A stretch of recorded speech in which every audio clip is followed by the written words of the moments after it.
పెళ్ళై 3 ఏళ్లయింది. ఇద్దరూ అన్యోన్యంగానే ఉంటారు. 7 నెలల క్రితం ఆమె పన్నంటి బాబుకు జన్మనిచ్చింది. ఇంతలోనే ఏమైందో ఏమో గానీ తరచూ ఇద్దరి మధ్య కీచులాటలు ప్రారంభమయ్యాయి. చిన్న చిన్న గొడవలే చిలికి చిలికి గాలివానగా మారాయి. ఆ గొడవల్లో ఏకంగా భార్యను కొడుకునే చంపేశాడు. రొంపిచర్ల మండలం కొత్తపల్లికి చెందిన శ్రీకాంత్ నర్సరావుపేటలో ల్యాబ్ టెక్నీషియన్గా పనిచేస్తున్నాడు. నాదెండ్లకు చెందిన త్రివేణితో శ్రీకాంత్కు 3 ఏళ్ల క్రితం వివాహమైంది. కొత్తపల్లిలో నివసించే వీరికి 7 నెలల క్రితం పన్నంటి బాబు పుట్టాడు. అయితే నిన్న బాబుకు ఆరోగ్యం సరిగ్గా లేకపోవటంతో సాయంత్రం భార్యను కొడుకును తీసుకొని శ్రీకాంత్ నర్సరావుపేట వచ్చాడు. ఆసుపత్రిలో చికిత్స తీసుకున్న తర్వాత ముగ్గురూ కలిసి బైక్పై కొత్తపల్లి బయలుదేరారు. అయితే పాలపాడు రోడ్డులోని కాలువ వద్దకు వెళ్ళిన తర్వాత ప్రమాదవశాత్తు బైక్ కాలువలో పడిపోయింది. త్రివేణి 7 నెలల బాబు కాలువలో కొట్టుకుపోయారు. ప్రమాదం నుండి సురక్షితంగా బయటపడిన శ్రీకాంత్ తన బంధువులకు సమాచారం అందించాడు. త్రివేణి మృతదేహం లభ్యం కాగా బాలుడి మృతదేహం మాత్రం లభ్యం కాలేదు. ఈ విషయం తెలుసుకున్న త్రివేణి బంధువులు నర్సరావుపేట ప్రభుత్వ ఆసుపత్రి వద్దకు వచ్చారు. శ్రీకాంతే భార్యను కొడుకును చంపి ప్రమాదంగా చిత్రీకరించాడని ఆరోపించారు. శ్రీకాంత్ బంధువులతో ఘర్షణ పడ్డారు. శ్రీకాంత్ తల్లిపై దాడి చేశారు.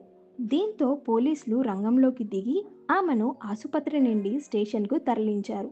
బాలుడి కోసం ఎంత వెతికినా ప్రయోజనం లేకుండా పోయింది. అయితే కొంతమంది అందించిన సమాచారం మేరకు శ్రీకాంత్ వీరిని హత్య చేసినట్లు పోలీసులు భావిస్తున్నారు. రాత్రి కాలవకట్ట మీద భార్యాభర్తలిద్దరూ వాదులాడుకుంటుండగా చూసిన వాళ్ళు ఆ సమాచారాన్ని పోలీసులకు చెప్పారు. దీంతో శ్రీకాంత్ని అదుపులోకి తీసుకున్న పోలీసులు దర్యాప్తు చేస్తున్నారు. శ్రీకాంత్ని కఠినంగా శిక్షించాలంటూ ఆమె కుటుంబ సభ్యులు డిమాండ్ చేస్తున్నారు. పేరు గోపి. మాది నాదెండ్ల మండలం, నాదెండ్ల గ్రామం, పల్నాడు జిల్లా.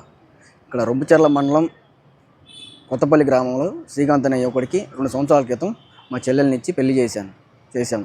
2 సంవత్సరాల నుంచి వాళ్ళకి ఏదో మనస్పర్ధలు, అమ్మాయిని అనుమానిస్తూ ఉంటాడంట. ఇంటికి 2 రోజులకోసారి 3 రోజులకోసారి వస్తాడంట. అడుగుతుంటే మీకెందుకు అని సమాధానం చెప్తాడంట. వాళ్ళకి లాస్ట్ ఇయర్ బాబు పుట్టిన కాంచి వారానికి ఒకసారి వస్తున్నాడంట ఇంటికి. బాబుని అసలు ఎత్తుకోడంట, బాబుని దగ్గర తీసుకోడంట. అదేందని అడిగితే మీకెందుకు, మా ఇష్టం అని చెప్పేసి అంతా ఉంటాడంట. ఏదైతే ఎందుకు లేట్ అవుతుందంటే నాకు కేసులు ఉన్నాయి, నాకు క్యాంపులు ఉన్నాయని చెప్తూ ఉంటాడంట. అది వాళ్ళ అమ్మగారికి ఫోన్ చేసి, భార్యకి కూడా చెప్పను, వాళ్ళ అమ్మగారికి ఫోన్ చేసి చెప్తూ ఉండేవాడంట. ఇలా మా చెల్లెలు 3 రోజుల క్రితం మాకు ఫోన్ చేసింది. ఇట్లా అనుమానిస్తున్నాడు, నాకు డౌట్ వస్తుంది, ఇట్లా వారానికి ఒకసారి వస్తున్నాడు, మీకు ఇన్ని రోజులు చెప్పలేదు, నేను నాలోనే ఉంచుకున్నాను, పిలిపించి అడిగిద్దాం అనుకున్నాం. తీరా ఈరోజు మాట్లాడదాం అనుకునే టయానికి రాత్రి 10 గంటల సమయంలో బాబుకు బాగాలేదని హాస్పిటల్ నుంచి వెళ్తున్నారంట. వెళ్తుంటే కాలువ దగ్గర బొలేరో ఎదురు వచ్చిందని చెప్పేసి యాక్సిడెంట్ అయ్యి కాలువలో పడిపోయారు. కాలువలో పడిపోయిన తర్వాత మాకు 2 గంటలకు ఫోన్ చేశారు. 10 గంటలప్పుడు జరిగితే మాకు 2 గంటలప్పుడు ఫోన్ చేశారు.